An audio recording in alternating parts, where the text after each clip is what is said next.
Hello and welcome back, goats, to the BigBluePurple channel. So 6.4 is right around the corner, and 14 is in a bit of a content drought at the moment. I mean, I still have plenty of ultimates to go through, but since there's a new Savage tier coming out in a few weeks, I decided to take a bit of a break from the hardcore raiding stuff to save my energy for that Savage. So how have I been spending my time in 14 lately? Today I want to talk about minimum item level, no echo, extreme trials from the older expansions. Running old trials at minimum eye level no echo, in my opinion, is the best way to give new players an idea of what high-end content might look like. It's just challenging enough to where you'll need to prog the fight and spend a few hours with it, but it's not so challenging that you'll need like several days of practice to get your clear. In this video, I want to take a look at two of the mine fights I've done recently, Ravana and Titan, and give my thoughts on each of them. First of all, what exactly does minimum item level no echo mean? Well, I mean, minimum item level is pretty fucking self-explanatory, but the echo is something people may not fully understand. Basically, every time your party wipes, you'll get like an echo buff that increases your stats, your healing and your damage and shit. Some fights also start with an echo buff from the start, but no echo just means you disable this buff, so wiping doesn't make you any stronger. Ravana is the first extreme I'd like to talk about, and I also believe that this is the absolute best place to start with harder content if you've never done it before, because Extreme Ravana is one of the easiest extremes in the entire game. None of the mechanics are particularly hard to wrap your head around, and death isn't super punishing either, as none of the mechanics really require the whole party alive for them. Recently, two of my homies got into this game, and I wanted to show them what higher end content might look like. I thought this was the perfect place to start, even though they wanted to do Titan first, just because this one was a bit easier. Of course, we will get to Titan because we did end up doing that. For me and my other buddy who played this game regularly, this was a great opportunity for us to try other roles that we're not super experienced with in more difficult content. I've gotten a lot more comfortable with things like tank swaps and using mitigation properly when prior to this I had very little tanking experience outside of just, running roulettes and soloing a few of the Stormblood raids. Because the group of players running these old trials at mine are usually newer players looking to dip their toes in, the whole environment is really chill and nobody's really going to get frustrated with each other because everyone's just here to hang out and have fun. It's immediately distinct from your average Savage Party Finder group where it's just a bunch of people who are fucking malding the whole time because they can't get their clear. It's a nice environment because everyone's pretty much blind, there's never really an expectation to watch a guide on this fucking 7-year-old boss fight. Because people are just coming in here to have fun. They don't really have an expectation to clear. There's not much that you can get from these old extremes anyway that you couldn't just get from unsyncing them. So most people are just here to have fun, and that reflects in the groups you get. They're very chill and it's a good time. Mechanically, Ravana is effectively the same as normal mode with some extra spice on each of his mechanics.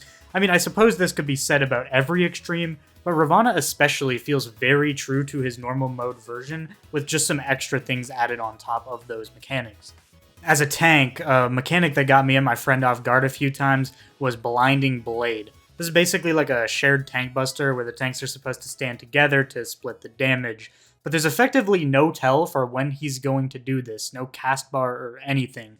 You just kind of have to memorize when in the fight he's going to throw it out so the tanks can stand together. If you properly mitigate it, you can survive the buster solo, but you'll take so much damage that you just need a shit ton of healing after it, so there's no reason not to just stand together as tanks so that you don't have to mitigate this super heavy. I guess the reason I bring this one up is because it's exactly the same as normal mode, but I'd imagine 90% of the players who do normal mode have no idea that this is a shared tank buster because there's no indicator that it is, and it does so little fucking damage in normal mode that nobody would even think to stack together for it.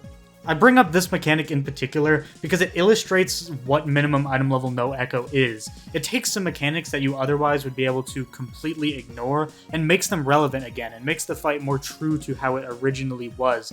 Yes, we still have completely different rotations now, which makes the gameplay completely differently than how it used to, which probably makes these fights a lot easier.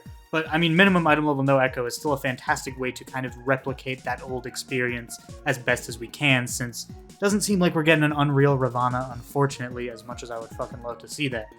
His shield, called the Seeing Blank, is another mechanic that sticks out to me, having specifically played tank for this fight. Basically, he'll put a shield around himself, except for the side that was told by the cast bar. So if it says like the seeing left, his left side will be open and vice versa. As the main tank in this fight, unless it's like the seeing front or whatever it's called, you pretty much just have to stop hitting the boss, as if you try to go to the side with the opening, you'll end up spinning the boss around and then the opening will move as well. And if you hit the shield, you get a bunch of debuffs and it's bad and you don't want that. So basically as a main tank, you just have to stop hitting the boss and lose uptime. This isn't some kind of revolutionary mechanic or anything, but as someone who doesn't play tank at all, it was a nice little mechanic that made me think for a second. It was like, I have to just kind of stop hitting the boss so that my party can keep hitting the boss, because their damage is more valuable than mine anyway, so that makes sense. Phase 2 of this fight is lots of fun, because people can go flying off the edge, and that is always fun to watch. Most of the mechanics at this point are kind of like versions of previous mechanics built upon even more. So everything you learned in the first phase is going to be kind of relevant again, but with different variations to make it a bit more challenging. This is definitely where the fight is the most fun, and there's the most going on, but it's still not so taxing where it feels like a really hard fight or anything. I mean, Ravana in general feels very, very easy in comparison to every other extreme I've ever done. There's also like a limit cut mechanic near the end of the fight, and I believe this is the first time limit cut ever appears in the game, because A10 would have come out later. So yeah, that's pretty cool. It's a fun mechanic. People died to it. We died to it. Overall, Ravana was a very fun and easy extreme to introduce my Sprout friends into what higher-end content could look like. Ravana has one of my favorite designs in this entire game anyways, so I had wanted to do him on Extreme Synced for a while. If you've never stepped foot into extreme content and finished up Heaven's Ward, you've unlocked the extremes, this is absolutely my recommendation for the first extreme that you do. It teaches you what prog can look like without taking a ton of your time to clear it. Even going in blind, I imagine most groups can expect to clear this one within a couple of lockouts if everyone is committed enough. Having talked about Ravana, let's move on to Titan, one of my favorite extreme fights that I've ever done in this game, even considering the newer extremes. I really wish I was around to experience the Unreal version of this fight back in Shadowbringers, I believe, since the level 50 rotation is probably the only major downside of this one. I mean, if you've been playing this game for a while, playing the level 50 rotation is so fucking boring with the way the game is currently designed, especially on certain jobs. Other than that though, mechanically, Titan is fast-paced, he's punishing, and he's incredibly fun to fight. Now, I understand, okay, back in my day, Titan used to perma-kill you if you fell off the stage. Alright, I understand it's not as hard as it used to be. I understand that fight used to be crazy back in the day, but it's not like that anymore. And I still think it's just the right difficulty for, newer players trying to try extreme content. His landslides will send you flying off the edge, and poorly baited way to the lands will be your worst nightmare as they turn the entire experience into a PvP lobby.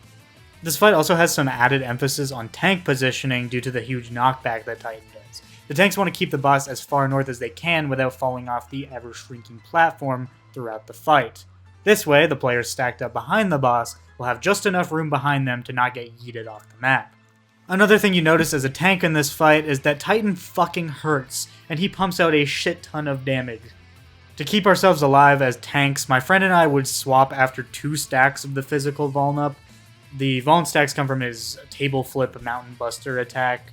Honestly, you could probably swap with 1 stack because of how high the damage is, but we managed to make it work with 2. Since we were completely blind, I don't really know what the accepted way to do this is, but if you want to swap with 2 stacks or swap with 1 stacks, I imagine both would work fine. It was also just super fun to watch our 2 new Sprout friends just struggle their way through this fight until they got the patterns down and figured it all out. It's really cool watching like a player who's never done any kind of content like this try to grapple with it and figure it out for the first time. It was just really cool when we finally managed to get that kill.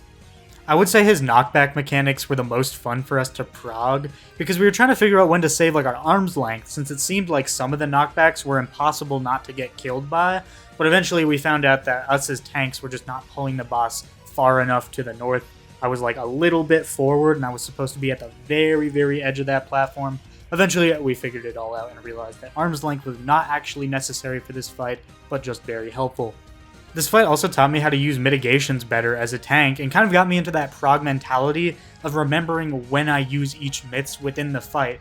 you know, kind of like when you're playing a DPS class in like Savage or something, and you've done the fight a bunch, you start to remember when you press what buttons based off of what mechanic the boss is doing. If you've done some Savage content, you probably know what I'm talking about, or maybe this is just the way that I think about it. But I essentially had the same experience on Tank for the first time with how to space out my mitts and use them well. Playing Tank has actually been so enjoyable for me, and I've been playing a ton of Dark Knight now over the past few weeks, and I'm honestly considering maining it for the new upcoming Savage tier in 6.4 just to try something else, because I've been playing melee DPS for so fucking long now, you know? Anyways, Titan is an absolute blast of a fight, and if you're looking to jump into one of the more difficult old extremes, this is probably my recommendation for that. Titan was my favorite of the primal phases in the Uwu fight, which is what led me to trying his extreme version, and now I'm super interested in trying Eden Titan as well on Savage because that shit looks really cool. And once my new Sprout friends catch up to Shadowbringers, I think we will have a blast with that one. But yeah, if you're somebody like me who's a little bored with the game right now while you're waiting for 6.4 and you don't want to commit to something like Ultimate because the patch is so close, I would recommend checking out some of the older Extreme trials and just running them at minimum item level no echo. I especially recommend this if also, like me, you got into the game more recently and you never even had a chance to experience any of these old extremes. You'll honestly be surprised by how fast the party finders actually fill and how nice everyone doing it is. Also, if you're a Sprout player and you're looking forward to the endgame rating when you catch up, like that's one of the big allures of this game to you, this is a great way to get a taste of what's to come when you actually reach the endgame. Of course, due to the stat squish and the way jobs are balanced now, these fights are a lot easier than they were at launch, I would imagine, but they still impose enough of a challenge, especially to newer players, with more punishing and complicated mechanics than normal mode that require a lot more extra thought. This was a great hook for my two homies who haven't really been too sold on the game with how boring and easy most content is until you reach Stormblood. This gives new players a great taste of what's to actually come, and I seriously highly recommend trying some minimum item level content if you're interested in it. Like, if you're new, don't be so intimidated by, like, the idea of, like, minimum item level, no echo, this is, like, soul level 1 shit. Like, it's not like that. It's basically just experiencing the fight as it was when it was current, is the idea. It's not like you're fucking doing, like, a challenge mode, like, soul level 1, level 0. Like, it's nothing like that. It's literally just experiencing the fight how it was back when it came out. Effectively, there are still some differences, but you know what I mean. King Thordan is the next one we're planning to work on.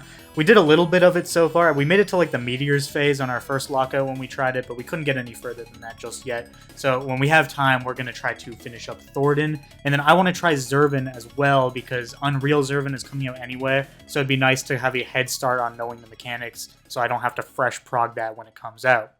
I'm honestly having way too much fun with this old content, and I regret not trying it sooner when I was still new to this game because I'm sure I would have enjoyed it even more back then. Don't be put off by needing to use Party Finder or whatever if you're a Sprout. I assure you it fills way faster than you think it will, and the people you meet will be really nice too. I bet you'll make some friends if you try when you're in there that also want to continue to do more minimum item level content, and you guys can form kind of a small group of friends that just goes and does this content when you feel like it. These are some really good fights, and it makes me a little sad that we only get one Unreal trial per patch that cycles out when the next patch comes out, so you can never go back and experience that old Unreal. Like, Sophia Unreal is a really fun fight in my opinion, but come 6.4 we will never be able to play it again. Well, at least at level 90, you know what I mean. The level 60 and 50 versions of all these fights will stay in the game forever, but like, if you go through the work of making a level 90 version, why not just keep it in the game if people want to do it? I don't know, it doesn't make much sense to me. It's sad that something like Unreal Titan I will never get to experience playing with level 80 rotation or 90 rotation because it's not in the game anymore and it's probably never going to come back because we're going through the Heavensward extremes right now for Unreal, and I imagine for 7.0 it's going to be the Stormblood ones and etc, you know? Anyways, high-level rotation, good. Low-level rotation, bad. You get the picture, yada yada yada. I hope you enjoyed this video. Let me know what your favorite old extreme / savage fights are, and what you think I should try next at minimum item level no echo. I'm totally open for suggestions. It's been really fun getting an opportunity to actually play some content that isn't completely mind-numbing with my level 60 friends, and I would love to try more of these fights around that level range. Now go try yourself some old extreme content.